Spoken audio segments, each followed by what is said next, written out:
지지저항을 찾아라, 눌림목에서 매수해라, 이런 말들을 수도 없이 들어보셨을 겁니다. 근데 막상 지지인 줄 알고 매수하면 내려가고, 저항인 것 같아서 팔면 더 올라갑니다. 두 번 터치하면 지지 저항이다, 전고점이 저항이다, 이런 교과서적인 이론은 실전에서는 50% 확률의 동전 던지기에 불과합니다.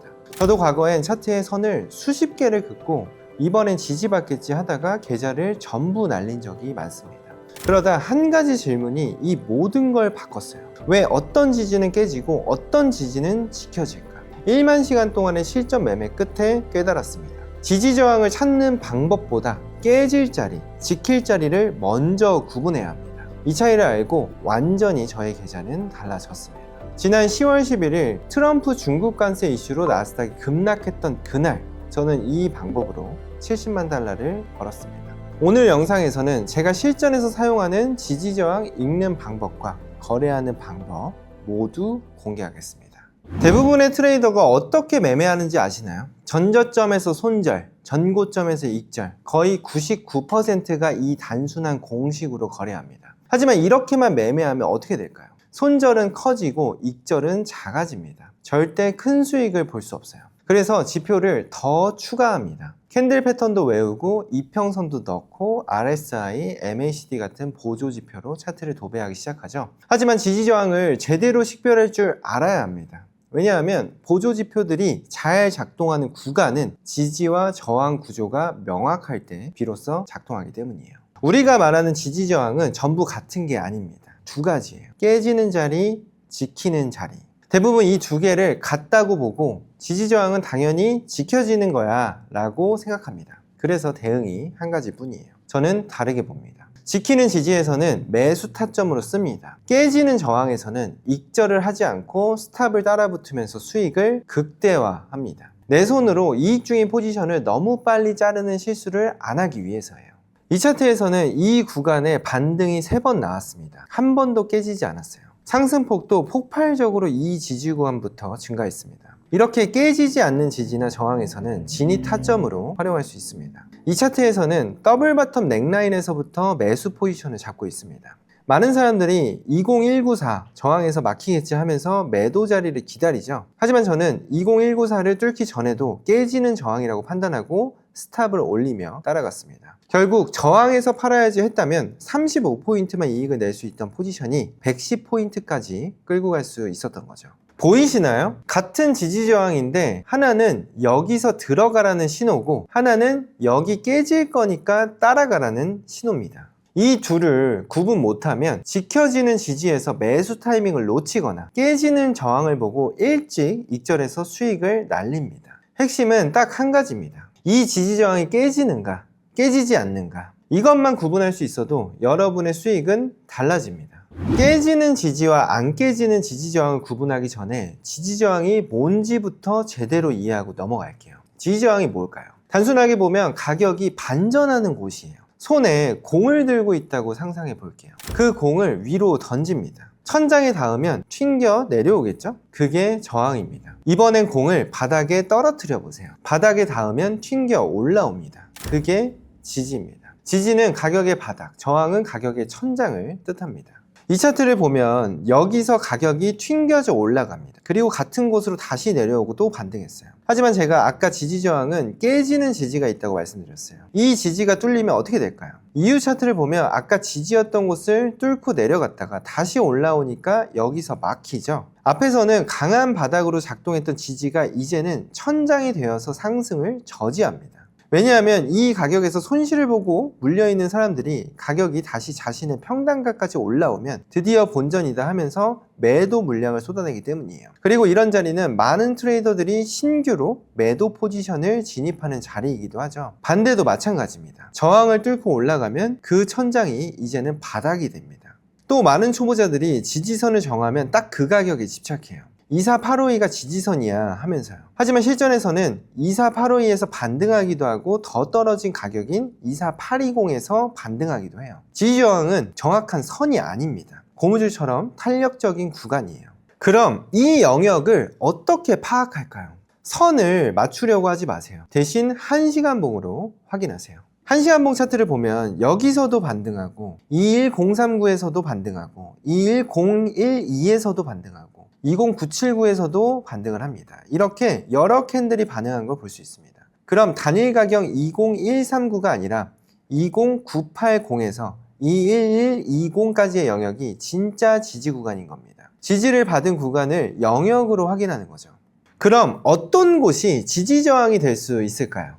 2번 이상 터치하면 지지 저항이다. 이평선이 지지다. 보는 방법은 굉장히 많아요. 하지만 데이 트레이딩에서 가장 강력하게 작동하는 지지 저항을 알려드릴게요. 전날의 고가, 저가, 그리고 오늘의 시가입니다. 이 차트를 보면 오늘 아시아장이 시작됩니다. 먼저 전날의 고가와 저가에 선을 긋습니다. 그리고 오늘의 시가에도 선을 긋습니다. 참고로 어떤 거래소는 시작 가격 그대로 시가가 되기도 하지만 어떤 거래소는 전날 종가 직전의 가격을 시가로 가져와서 일봉이 시작되기도 합니다. 내가 사용하는 거래소와 종목에 따라서 시가는 달라질 수 있기 때문에 이 부분은 참고하셔야 합니다. 왜 여기에 선을 긋는 걸까요? 시가는 오늘의 일봉이 만들어지는 시작 가격입니다. 개장과 동시에 가장 많은 주문이 들어오는 시간이에요. 쉽게 말하면 시가는 오더 블록입니다. 여기서 오더 블록이라는 개념을 다들 잘못 알고 계셔서 설명을 드리고 넘어갈게요. 많은 분들이 오더 블록을 캔들 패턴으로 이해하고 있어요. 작은 음봉 다음에 큰 양봉이 나오면 오더 블록이다. 이렇게요. 하지만 사실 오더 블록은 주문이 많이 들어간 캔들, 즉 특정 시간대를 의미합니다. 개인이 한 번에 큰 주문을 넣을 수 없기 때문에 이건 결국 기관이나 큰 손의 주문이에요. 시가에 주문이 많이 몰리는 이유가 바로 이것 때문입니다. 기관이든 큰 손이든 개장과 동시에 대량 주문을 넣거든요.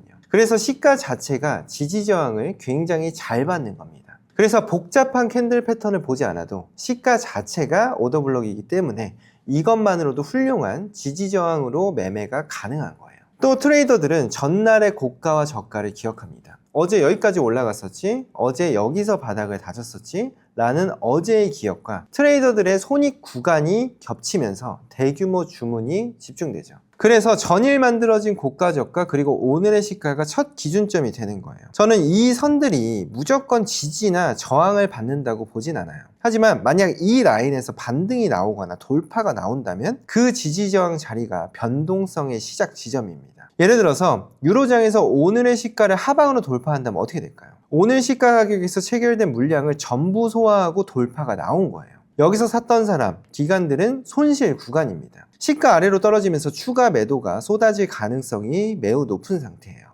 왜냐하면 기존 매수 포지션을 청산하는 주문과 하락 추세를 따라붙는 신규 매도 주문이 동시에 들어오기 때문이에요. 반대로 오늘 시작 가격을 지켜주면 어떻게 될까요? 시가에 샀던 사람들이 손실 없이 홀딩하고 있는 거예요. 여기서 반등이 나온다는 건 매수세가 더 강하게 작동하고 있다는 신호입니다. 하지만 저는 한 번 더 확인하는 매매를 해요. 지지를 받고 다시 한번 테스트해서 성공할 때 잡는 거죠. 이 라인을 깨거나 지지를 받는다는 건 굉장히 의미 있는 무빙입니다. 이 차트를 볼게요. 장이 시작됐어요. 시가가 24554이고 여기서 선을 그어 볼게요. 아시아장 15시에 시가를 밑으로 뚫었죠. 매도를 잡으면 275포인트 수익입니다. 이 차트에서는 미장 00시의 전날 고가 24734를 위로 돌파하죠. 매수를 잡으면 106포인트 이상 수익을 주고 있습니다. 여기서는 전날 저가 19695를 지지받습니다. 첫 번째 저가 터치에서 반등이 나오고 두 번째 매수를 들어가면 173포인트 수익이죠. 여기서 한 가지 더 알려드릴게요.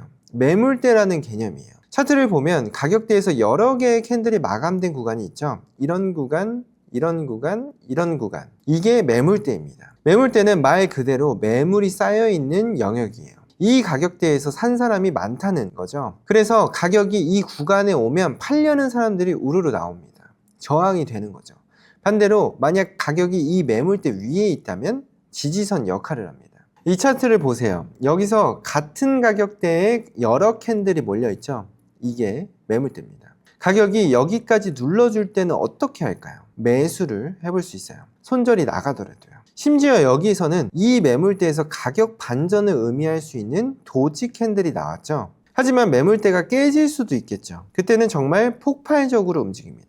3일 동안 갇혀있던 에너지가 한 번에 터지는 거니까요. 이것도 다시 되돌리면서 올라갈 수 있기 때문에 한 번 더 확인합니다. 밑으로 강하게 뚫어주고 다시 이 매물대 하단부에서 고점을 갱신하지 못하는 걸 확인하면 그때 매도 진입할 수 있어요. 저는 그냥 매물대를 뚫었을 때 바로 진입하지 않아요. 한 번 더 확인합니다. 그 매물대가 정말 천장이나 바닥으로 작동하는지 말이에요. 왜냐하면 매물대를 강하게 뚫더라도 반드시 한 번은 이 지지저항 라인까지 되돌아오는 경우가 많기 때문이에요. 이 리테스트 구간에서 매수나 매도를 잡는 게 그냥 돌파했다고 바로 잡는 것보다 훨씬 손익비가 좋습니다. 여기서도 이 매물대 캔들 안에서 고점 갱신이나 저점 갱신 여부를 체크하면 굉장히 신중하게 매매하는 트레이더가 될 수 있습니다. 이제 지지저항을 찾았습니다. 그럼 다음은 뭘 해야 할까요? 이 지지저항이 진짜 버틸까 아니면 깨질까? 이걸 구분해야 합니다. 지지저항을 찾는 건 누구나 할 수 있어요. 하지만 99%의 트레이더가 여기서 막힙니다. 그 지지저항이 진짜 버틸지 깨질지를 구분하는 건 완전히 다른 차원이거든요. 지금부터 제가 실전에서 발견한 핵심 원리를 알려드릴게요.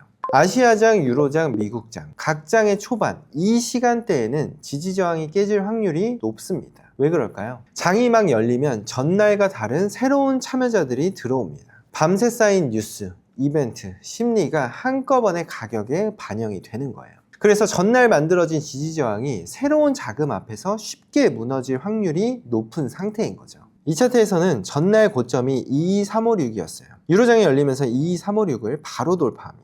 이 차트를 보면 전날 저점이 25073이었어요. 아시아장, 유로장까지는 잘 지켜줬어요. 하지만 미국장이 열리자마자 단숨에 이탈합니다. 그리고 지표 발표에서 추세가 나오면 그 방향대로 이어가서 지지저항을 깰 확률이 높습니다. FOMC, CPI, 고용지표 같은 큰 이벤트는 엄청난 변동성을 동반합니다. 이때는 웬만한 매물대를 다 깬다고 생각하는 게 안전합니다.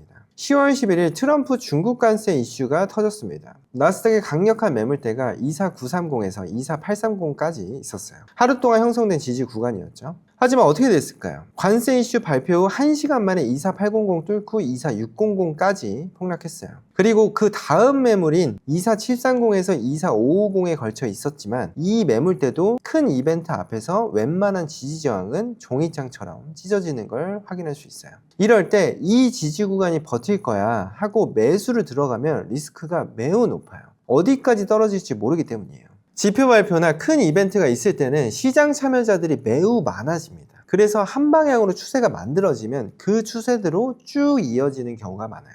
여기서 한 가지 실전 트레이딩 팁을 알려드릴게요. 예외적인 이벤트 발표가 있거든요. 그건 바로 비농업 지수 발표 때예요. 최근 10번의 비농 지표를 살펴봤을 때 10번 중에 7번은 기존 추세를 되돌리면서 움직였습니다. 비농 지표는 제 거래 경험상 기존 추세를 뒤집는 경우가 많았어요.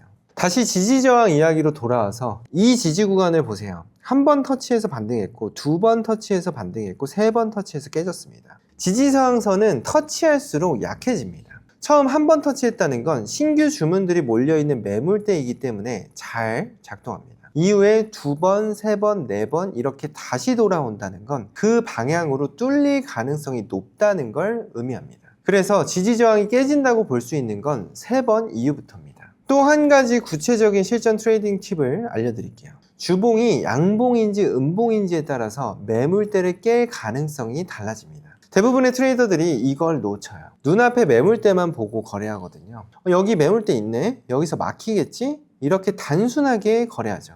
주봉을 확인하지 않고 거래하면 큰 추세를 모르고 거래하는 겁니다. 주봉이 강력한 양봉으로 진행 중이라면 1시간봉이나 일봉에서 상단 매물대를 깰 확률이 매우 높습니다. 이 차트를 볼게요. 주봉 차트를 보면 2주 연속 강력한 양봉입니다. 그리고 1시간봉에서 강력한 매물대를 만났어요. 이 구간은 롱텀으로 보면 깨고 갈 확률이 높습니다. 왜일까요? 주봉이 양봉이라는 건 요일에 따라 다르지만 이번 주 주봉의 양봉 마감할 확률이 높은 상태라는 걸 알려주기 때문이에요. 작은 시간봉의 매물대들이 큰 추세 앞에선 쉽게 깨지기 때문이에요. 그럼 깨지지 않는 지지저항은 어떤 걸까요? 그냥 눈으로 보면 이게 버틸까 안 버틸까 판단하기가 어려워요. 그래서 저는 볼린저 밴드와 결합해서 더 쉽게 구별합니다. 볼린저 밴드는 밴드 안으로 90% 이상의 확률로 회귀하는 특성이 있어요. 이 특성에 주요 매물대가 더해지면 어떻게 될까요? 회귀 확률이 더 높아지겠죠. 이건 제가 지난 10월 11일에 10억 원 가까이 익절했던 바로 그 방법입니다. 지금부터 실제 매매 환경을 보여드리면서 설명해 볼게요. 타점을 잡을 때 주요 매물대는 최소 시간봉 이상에서 체크합니다. 10월 11일 큰 하락 이후에 반등이 나왔죠. 저는 이날 일봉에서도 거래했고 1시간봉에서도 거래했어요. 먼저 일봉을 볼게요. 일봉 볼린저 밴드 하단에 닿고 복마감을 했습니다. 그리고 이 자리는 8월 13일 고점과 9월 10일 매물대에 겹치는 구간이에요. 또 한 달가량 기간 이후에, 즉 20개 이상의 캔들이 상승을 만들고 되돌리는 고점에서 N자 패턴이 나온 구간이죠. 이 지지는 왜 안 깨졌을까요? 일봉에서 볼린저 밴드 하단에 닿았습니다.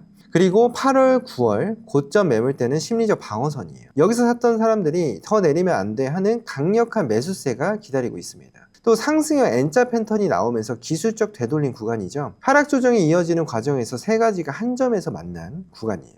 강한 벽이 세 겹으로 겹친 거죠. 여기서 매수를 진입했고 강한 반등으로 이어졌습니다. 이번에 1시간봉을 볼게요. 큰 하락 추세에 금요일에 마지막 캔들의 매물대 박스를 칩니다. 강력한 하락의 마지막 캔들은 매물 집중 구간이에요. 여기서 많은 패닉 매도가 나왔고 반등으로 전환된 상태죠. 이 가격대에 엄청난 주문들이 쌓인 거예요. 그래서 이 캔들의 고가와 저가를 저는 강력한 매물대로 봅니다. 그리고 이후 움직임을 볼게요. 가격이 다시 이 구간으로 돌아왔습니다. 그런데 여기서 세 가지가 동시에 나타났어요. 볼린저 밴드 하단에 터치했습니다. 그리고 밴드 안으로 회귀했죠. 그리고 아까 그린 캔들 매물대 박스를 찍고 올라왔어요. 가격대의 1차 방어선입니다. 또 긴 꼬리 캔들이 등장했습니다. 밀어 올리는 힘이 강하다는 신호죠. 이 세 가지가 동시에 나타났기 때문에 여기서 매수를 진입한다면 강한 반등으로 이어질 확률이 높습니다. 그 다음 움직임은 어떨까요?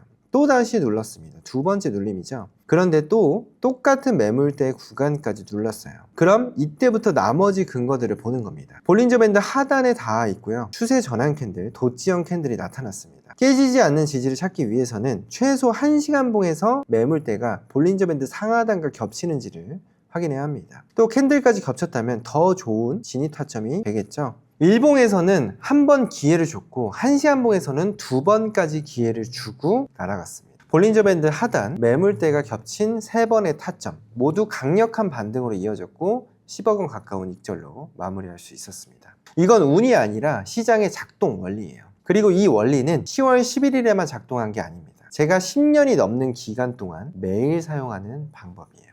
편견을 깨는 사람만이 돈을 법니다. 예전에 지지 받았으니까 여기서 무조건 매수 잡아야지, 이 관점이 틀린 건 아니에요. 트레이딩에서 성공하고 돈을 벌려면 남들과 차별화된 거래를 해야 합니다. 그렇다고 무작정 뛰어들라는 건 아니에요. 원칙과 기준을 갖고 접근해야 합니다.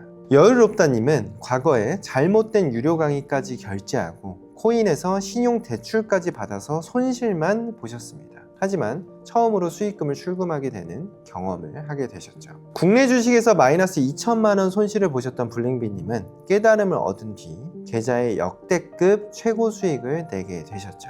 다른 트레이더들과 어떤 차별점이 있었길래 이렇게 변했을까요? 먼저 제가 만든 강의는 모두 무료입니다. 모든 트레이더들이 자신의 노하우를 공유하죠. 본인들이 직접 만든 지표를 공유하고 매매일지와 분석을 전부 나누고 있어요. 저의 비전은 향후 3년 안에 1만 명의 트레이더를 1억 이상 출금 트레이더로 만드는 겁니다. 지금 바로 들어와 보세요. 더보기란을 확인하시면 왜 그동안 손실만 봤던 사람들이 여기 와서 성공했는지 그 모든 이유와 방법이 준비되어 있습니다. 감사합니다.